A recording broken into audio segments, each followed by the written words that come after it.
Now, if someone asks you, what's happening to gas prices, natural gas prices, you'd probably say, and I certainly would have until a few weeks ago, they're really high. But here's the thing, actually, in the UK right now, they are very low. Now, let me just take you through what's going on here. This is essentially the wholesale gas price. So any gas that you want to buy one day on. And this is the price in Europe. So North Europe, the TTF, it's kind of in the Dutch benchmark. Now have a look at UK prices. So same thing for the UK. Look, the red line tracks what's happening in Europe up until a couple of months ago. And since then, there's been an enormous divergence, and UK wholesale gas prices for day-ahead delivery, so next-day delivery, have gone down to incredibly low levels by comparison with recent history. So what's going on here? Well, you need to kind of take a step back and look at how the gas market basically fits together. So we need to look at a map here and to remember the fact that most of European gas imports come from Russia. They are trying to reduce that, obviously, but you need to find the gas from elsewhere. Where can you get it? We can get a bit more maybe from North Africa. You can get maybe a bit more from Azerbaijan. But the majority of that extra gas or that replacement gas has to come in the form of LNG tankers, liquefied natural gas from the US, from Qatar.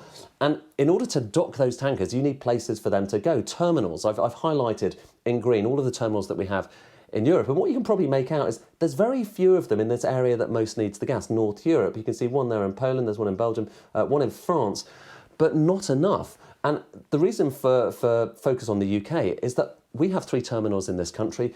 And a lot of people were hoping the LNG could come in the tankers to UK and then could get piped across to the continent. And that's basically what's been happening recently. You've got 2 pipelines going from the UK through to Europe. The UK is acting as a kind of land bridge. So the LNG docks here, it goes across the UK and then goes out through the interconnector and this other one, the Bacton pipeline.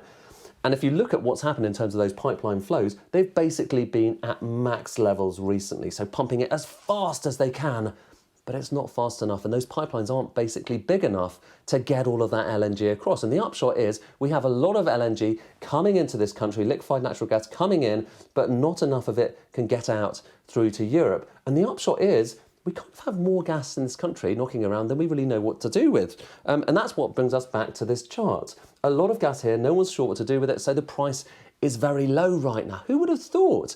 Now, at this stage, you're probably asking, right, how soon until that's reflected in my bill? And here, of course, there's a catch, because the energy companies say that they base their prices primarily not on these day-ahead markets, but on futures markets looking out the next month or indeed further. So although these prices are down at the lowest they've been in 18 months, when you look at futures markets, well, this is looking at year-ahead prices for gas, what investors think is going to happen in a year's time. Actually, the UK is very similar to North Europe. Now, that could be wrong, it might not be, but at the moment, that's what our bills are based on. And that's why, despite the fact that there's so much gas in the UK, despite the fact that the spot markets put it at the lowest price, essentially in 18 months, still, we've got very high, record high bills.